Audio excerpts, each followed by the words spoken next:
Si Teresa, nung bata kami, mabait siya at iyakin. At nung bata kami yan, sabay kaming humihi sa kama niyan. Tsaka nung bata kami, maalala ko, lagi ay ako nung kasama niya naglalakwat siya. Maalala ko pa nga nagdar na yan umakyat ng mansanita. Biglang nagdar ng pababa. Kaya yun, singkol yung dalawang kamay niya. Tapos maalala ko pa nung bata din kami na naglaro kami ng luto-lutuan doon sa kwarto nila mama. Biglang may kinuha siyang posporo. Yun, nasunog yung yung higa nila papa. Buti na lang, di nasunog yung yung kwarto nila. Kaya yun, napagalitan kami ni mama. Ang namimiss ko sa ate ko, yung kabaitan niya. Kasi sobrang bait yung ate ko. Kahit naiyakin.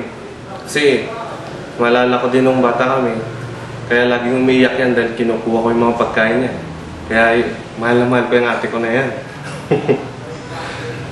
Tapos pag lumalabas kaming dalawa, kaya sinasama niya ako yung taga-uubos niya ng pagkain niya. Kaya yun ang namimiss ko sa kanya.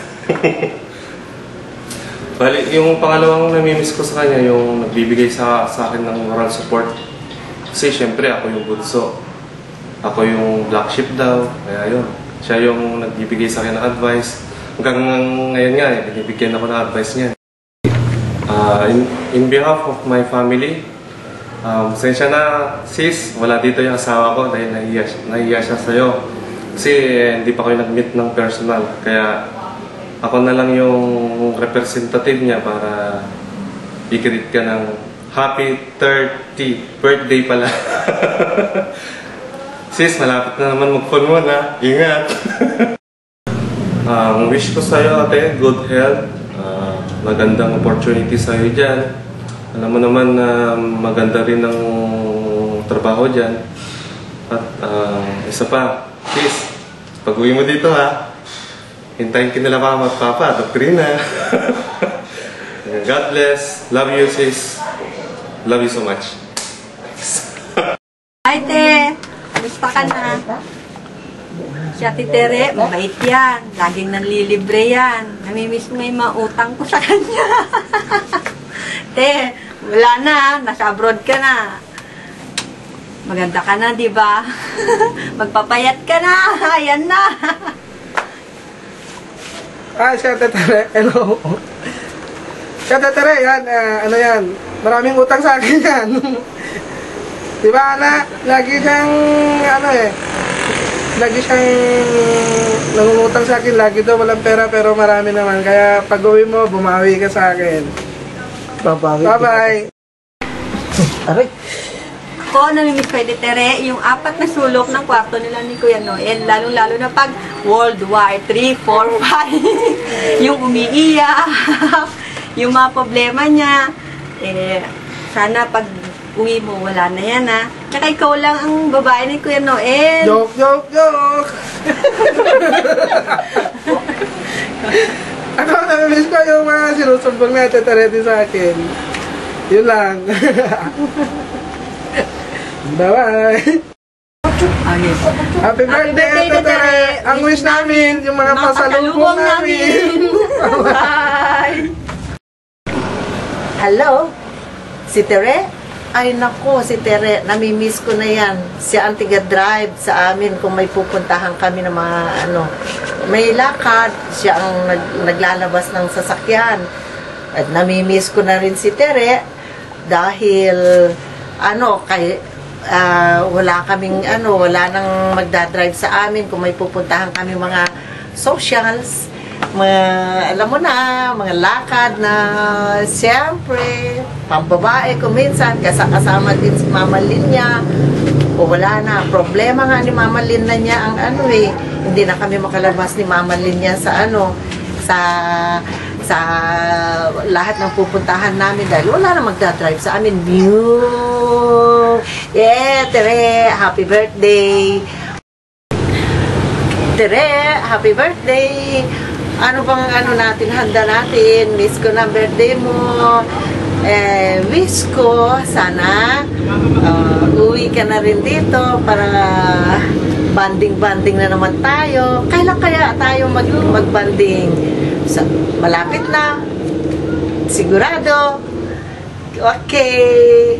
Sana, beauty tayo para mag-banding-banding. Babuski! See you! Hello, Happy Tete. birthday, Te. Happy birthday. Namimiss ka na namin. Uwi ka na. Sa Tetere, ang namimiss ko sa kanya, yung lagi namin siyang kasama. Lalo na pag nanglilibre siya. Miss you, Te. Happy birthday. Love Birthday. you. Hana, happy birthday, Mama. Kamu love you. Miss you. Flying kiss mo. Happy birthday, Te. Oh, Te! Hi, Tere! I miss you. Namimiss kitang talaga na, Teresa. Kailan ko uwi? Hindi ko malimutan yung mga kabutihan mo, anak. Sana magbakasyon ka naman. Hindi ko malilimutan ang mga kabutihan mo sa akin. Namimiss ka niya na. Minsan na pumupunta ko, Tere, inawa ako dahil ganun nga, parang namimiss ka rin niya, hindi lang niya masabi dahil bata pa siya. Sana naman kung umuwi ka na, namimiss ko yung ginagawa mong kabutihan anak sa amin dito. Lagi kong naalala yung mga kabaitan mo, na humble ka, kahit pinapagalitan ka hindi ka na lang kumipan naman, talagang napaka-humble mo, anak. Sana umuwi ka na muna man, magbakasyon ka. Napapaiyak ako, Tere. Kasi talagang namimiss ko na yung mga ginagawa mong kabaitan sa akin, anak. Sana ka, birthday mo, ano ka? Dinadalangin ko sa Diyos, anak, na sana bigyan ka pa ng maraming kaarawan. Kumusta ka naman dyan? Ingat ka dyan, lagi kang dadasal, gano'n, huwag mong kalimutan si Lord. Sa kanya tulong, gano'n. Tulad ng ginagawa namin dito, lagi ka namin, lalo na sa akin, pinapalangin kita dahil sa malayo ka. Si Hana, gano'n. Namimiss ka na, kaya lang hindi ka makapagsalita. Dahil bata pa yung di pa mo sabi, pero sa isip niya, nababasa ko, anak, namimiss ka na rin niya. Yung pumupunta nga ako rito, siya ang lagi kong hinahanap, pero yun tulog pa siya. Dinadala ko ng kalaro niya. Te, ingat ka lagi dyan, ha? Namimiss ka na namin dito, ha? Bakasyon ka naman, kailan ka uuwi? Ha? Uwi ka, kahit wala kang mga pasalubong sa akin, basta makita kita. Ha? Uwi ka, bukas birthday mo. Happy birthday, ha? May God bless you. And God bless you with your daily undertakings na mag-ingat ka dyan, ha? Lagi kitang pinapanalangin, ha? Sige. Ito lang sasabi ko sa iyo, Teresa, namimiss ko yung mga kabaitan mo sa akin, sa aming lahat dito. Yung pagka-humble mo, hindi ko malilimutan mo. Happy birthday!